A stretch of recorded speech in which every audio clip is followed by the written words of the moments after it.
Another thing that I'll do to try to keep it short, but also have you have the value, is I use stories. Sometimes it has to be a fictitious story that I made up. Now, I'll never lie on the podcast. Most hosts never achieve the results they hoped for. They're falling short on listenership and monetization, meaning their message isn't being heard and their show ends up costing them money. This podcast was created to help you grow your listenership and make money while you're at it. Get ready to take notes. Here's your host, Adam Adams. Hey, podcaster. One question that I get a lot, and I actually just got this week, is how long should my episode be? And with that, I want to dive in because I know that a lot of people are asking this. A lot of people are thinking about this. And also, when I go on other people's podcasts, I usually teach about podcasting. And so they're always asking, how long should my episode be? How long should the listener's episode be? And so here's the best answer that I've had over the past little while. And I want to share it with you today because I know you're probably thinking about it. You probably want to know.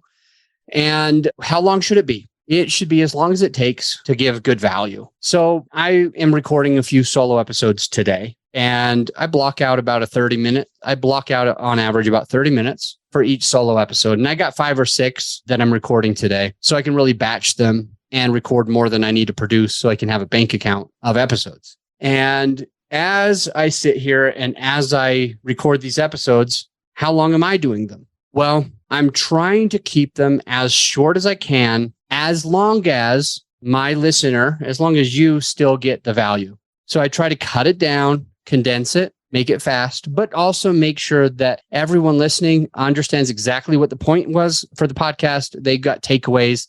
They've got something that they need to do after the podcast. When I do that for you, it's going to support you to have a good episode. Another thing that I try to do is I add a little bit of humor. So how I do that when I'm doing a solo episode is generally I am willing to laugh at myself when I make a mistake, and I make a lot of freaking mistakes. Another thing that I do is I try really, really hard to just be myself and not to be stressed or needing to impress anybody by speaking intellectually, because that's not me. That's not who I am at all. So I try to just have to remind myself, and some people say, that's weird. You shouldn't have to tell yourself to be yourself. You could just be yourself. It's not that easy for me. And I'm venturing to say, maybe for you, it also isn't that easy, because we tend to want to put on the best face. We tend to want to impress people. And with that in mind, sometimes when we put up an episode, if we make a mistake or if we kind of trip over our words, then we get stressed because we're saying to ourselves, I'm failing. I'm not being perfect. I should stop this. I should re-record. And then we record like all of these different things and it takes forever.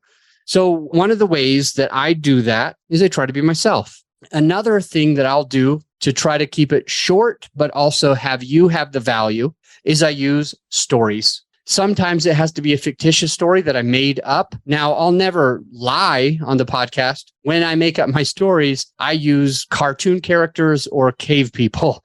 I use animals. I say the duck said to the bird. You know that the duck didn't really. Ducks are birds, as a matter of fact. See, I'm laughing at myself already. When I'm going through and sharing stories, sometimes I'll make up a story that you understand that's made up more as a parable. And other times I will use a story about a client or about myself or my own business or about my history or what I learned on a YouTube channel. I'll share it with you to pull you in, to allow you to think through the timeline of the story, and which helps you to be able to take the takeaways and make them a little bit more meaningful for what you're doing. So those stories can really allow you to be able to teach your listener and get them moving along in the direction that you want to take them.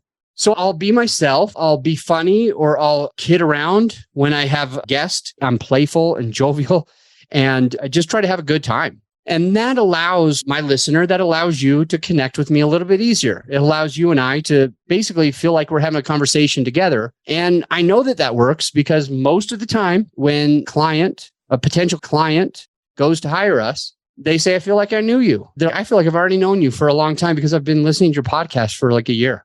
And I've listened to every podcast episode, or I've listened to this many podcast episodes, if it's not all of them. And so what I'm seeing is that they totally feel that. They feel like we're getting along. They feel like we're having a conversation. And that's important that's happening because I am not trying to be somebody I'm not. I'm just trying to share these things. And then I bring in the stories. so that you can have takeaways. And then the next thing that I will do is I will wrap it up at the end. I'll make sure you know what I'm talking about. I'll bring it out to light a few times. And then at the end, I'll wrap it up. This allows it to be able to give you everything that you need, but be as short as possible. So you're asking yourself, but Adam, how long does it need to be? And here comes the answer. It can be 5 minutes. And I've got data and literal science on this, that 5-minute podcast is great and valuable. I've got data and science that 30 minutes is perfect and great and valuable. And we also have data that an hour or 2 hours or even 3 hours isn't too long. As long as you're keeping it entertaining, educational, fun, you're being yourself, and you're allowing the listener to come through the journey and get something, actual takeaways, and you're not just only shooting the shit. If you're being able to do that, then it doesn't matter really the length, as long as you do all those things. But there is another consideration. So this says, with a caveat saying it starts to matter when you know who your avatar is.